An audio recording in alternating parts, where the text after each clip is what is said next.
Hello dear students, our today's topic is oral hypoglycemic agents. These drugs are also considered as the anti-diabetic agents which are used for treatment of diabetes mellitus, and these drugs are administered orally. In the previous lecture we finished the sulfonylurea oral hypoglycemic agents. So now in today's lecture we will move on to the next category of compounds. The next category is called as biguanides, and from this category we have two examples, fenformin and metformin. So here are the structures of both the compounds. So if we look at the structure, we find that this moiety is common in both these compounds. Now this moiety NH double bond NH, this particular portion is called as guanide. So we can find that here is presence of two guanide portions. One is this one and another one is this one. So that's why these compounds are called as biguanides. So let's look at the IUPAC nomenclature of both the compounds. For the IUPAC nomenclature, we will select this portion, that is C double bond NH with NH, and it is called as methane imidamide. The C double bond NH is called as methane imida, and with NH it is called as amide. So methane imidamide is our basic moiety present over here, where we have substituent on the carbon and on the nitrogen.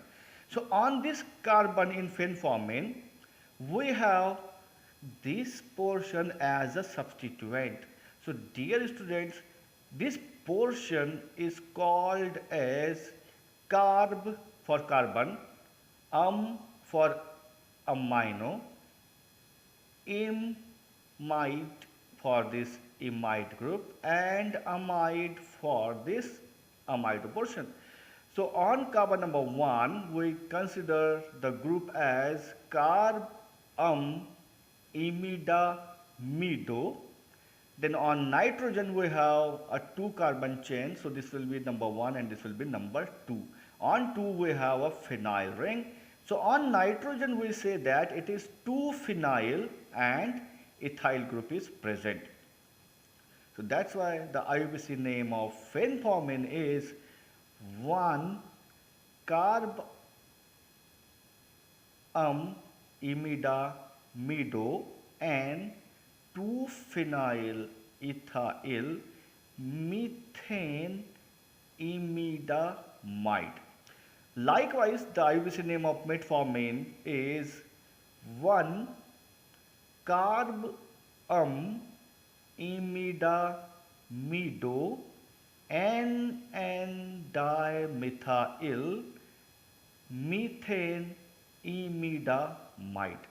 So out of these two compounds, the fenformin is withdrawn from the market because it cause the patient's death in some patients where it is administered, and the reason behind this was the increased lactic acidosis. So though the patient death were reported with the use of fenformin, it was withdrawn from the market, while metformin is still used as oral hypoglycemic agent, and many times it is administered or co-administered with the other non-sulfonylurea compounds. So let's look at the mechanism of action of the biguanides. This picture will easily show you that how the biguanides act as oral hypoglycemic agents. For example, if we take metformin, the metformin is thought to act on the mitochondrial electron complex of the cells, where they increase the adenosine monophosphate concentration. This increased AMP level, that is adenosine monophosphate level, in turn activate adenosine monophosphate kinase enzyme. This increased activation of adenosine monophosphate kinase enzyme is responsible for decrease in the gluconeogenesis gene expression, and this ultimately cause the decrease in the glucose production inside the liver. So the main site of action of the biguanide is the liver. So in liver there is decreased glucose production. Likewise, the increased adenosine monophosphate kinase level is thought to increase the lactate level also, and it is thought to decrease the pyruvate level, due to which there is the ultimate decrease in the hepatic glucose production. And as the glucose production is inhibited, there is decrease in concentration of the glucose molecule in the bloodstream. So ultimately there is decrease in the sugar level. So dear students, please keep this point in mind that the main site of action of the biguanide are the hepatic cells, where there is decrease in the hepatic glucose production.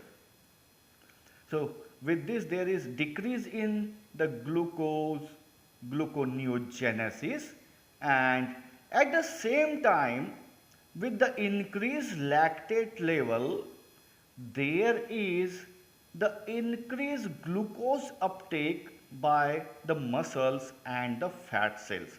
So both of this effect will tend to decrease the glucose level. So that is the mechanism of action of the biguanides. Now next move on to the next category, which is called as thiazolidine diones, and from here we have two examples like rosiglitazone and pioglitazone. Now both of the compounds and other compounds which belongs to thiazolidine diones are also considered as glitazones. So these are the structures of rosiglitazone and pioglitazone. Here you can find the presence of this 5-membered heterocyclic ring, which is called as thiazolidine, which is consists of the 2 oxo groups at the second position and at the fourth position. So due to presence of these 2 oxo groups, it is called as thiazolidine dione. So this thiazolidine dione heterocycle is present in both rosiglitazone and pioglitazone. So dear students, if we look at the structures carefully, we find that this much portion is common in both the compounds. This CH2CH2O along with the benzene ring, a methyl group, and this thiazolidine, these portions are common in both rosiglitazone and pioglitazones. So based on this, the IUPAC names of these two compounds is this one. For nomenclature, we will select this thiazolidine dione ring as our basic nucleus. So sulfur will acquire the position number 1. So it is 2, 3, 4, and this will be number 5. So on 5 we have, on fourth group we have a substituent with a 2 carbon chain along with oxygen, so which is called as ethoxy group. This is carbon number 1 and this is carbon number 2. So on 5, then on 4, then on 2, we have a methyl pyridine 2-il amino group.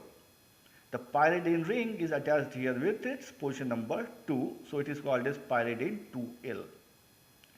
So this pyridine 2-il methyl amino followed by this 2 carbon chain along with oxygen is called as ethoxy, then is a phenyl, and then is a methyl. With this we have the basic nucleus 1,3-thiazolidine 2,4-dione. Likewise, the IUPAC name for pioglitazone is given like this. Here also on position number 5 we have the substituent. Like here we have the substituent at position number 5, then on 4 and then on 2. Then we have a pyridine ring attached with its second position and which is substituted by a ethyl group at position number 5. And the basic nucleus is 1,3-thiazolidine 2,4-dione. So dear students, let's look at the mechanism of action. The thiazolidine dienes have a very simple mechanism of action. These compounds are considered as the insulin sensitizers. It is thought that the thiazolidine dienes like rosiglitazone and pioglitazones are activators of this particular receptor types which are called as peroxisome proliferator activated receptor gamma type. It is thought that the thiazolidine dienes act in the various sites which include the adipose tissues, the skeletal muscles, the pancreatic beta cells, the vascular endothelium, the macrophages and the central nervous system. So thiazolidine diene when act at this particular site is thought to activate the enzyme or activate the receptor peroxisome proliferator activated receptor gamma type.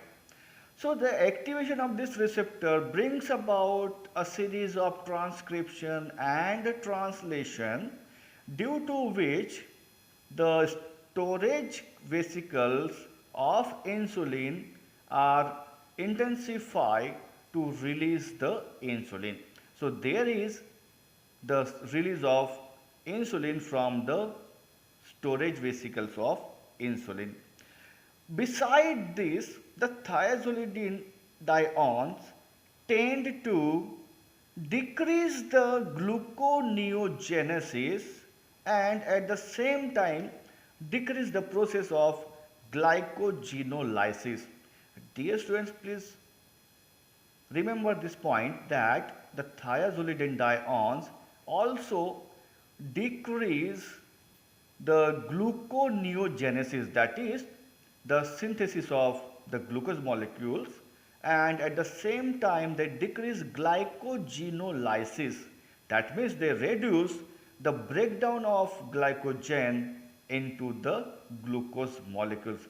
So with this combined effect, the thiazolidine dienes bring about the decrease in the glucose concentration and thus act as a good oral hypoglycemic agents. The next category of the drugs are the meglitinides, from where we have the example repaglinide and nateglinide. So here are the structures of both those compounds. In case of repaglinide, the basic moiety is a benzene ring attached with the COOH group.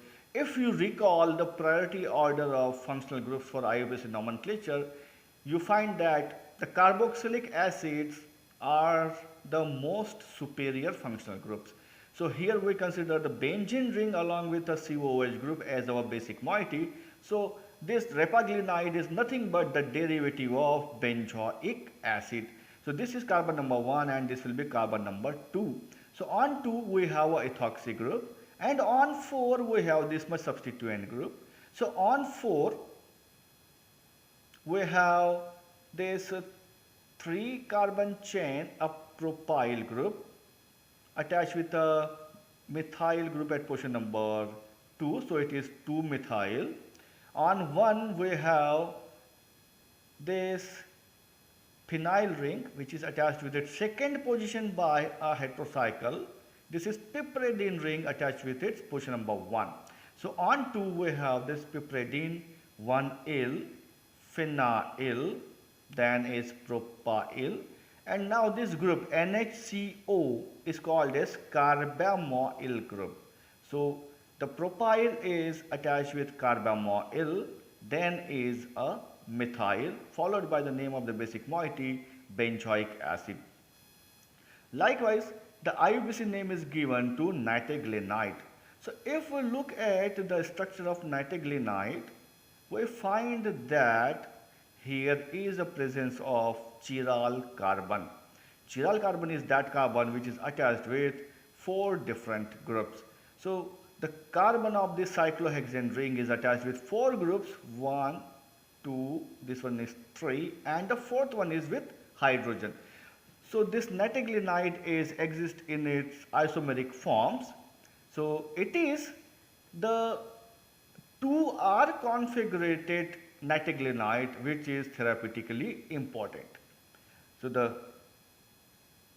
configuration here is at this carbon is 2R, and we have this again the basic functional moiety, a benzene ring attached with a 3 carbon chain containing a carboxyl group.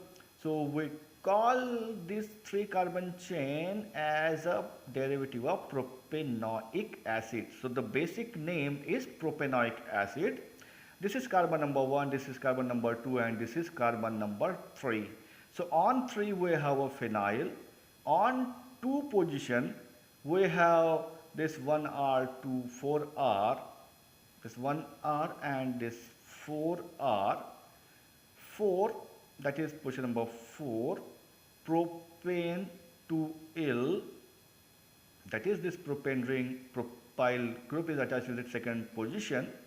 Cyclohexail formamidopropanoic acid. So dear students, here we have the presence of some more chiral carbons. Here we have this chiral carbon, here we have this chiral carbon, and here we have this chiral carbon. So due to presence of these 3 chiral carbons, the nomenclature has this much configuration. Next, move on to the mechanism of action of the meglitinides.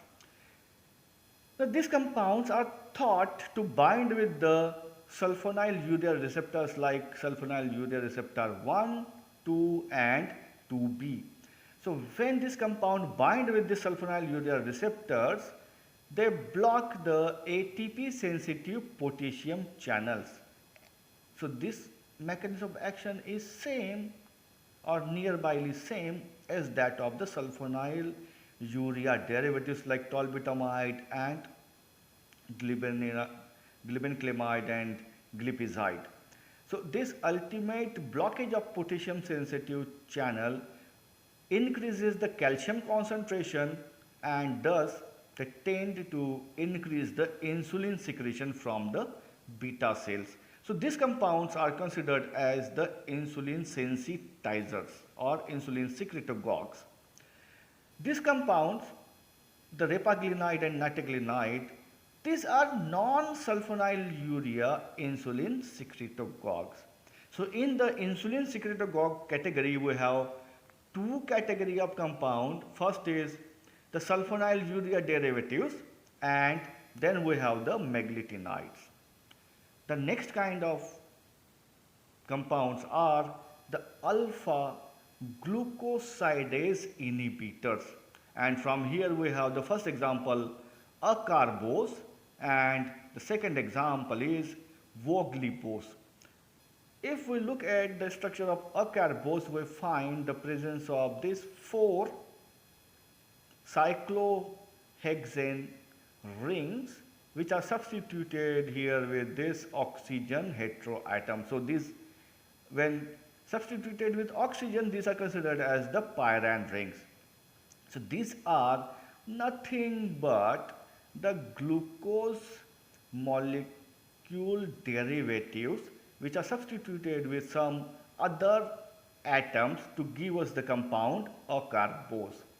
So dear students, in case of acarbose, we have these four rings which are attached by the NH and the oxide linkage at 1 and 4 position with each other. The next example is Vogelibose, which is nothing but the simplified structure of acarbose. Here it contains a single cyclohexane ring which is attached with the various hydroxyl groups and a substituted amino group. If we look at the IUPAC name of Vogelibose, we find the presence of 1, 2, 3, 4 and 5. 5 chiral carbons are there. 1, 2, 3, this one is 4 and this one is 5.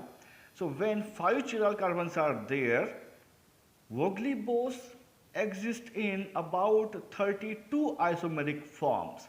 So out of 32 molecules, the molecule having 1s, 2s, 3r, 4s, 5s configuration is the Vogelibose, which is used as oral hypoglycemic agent.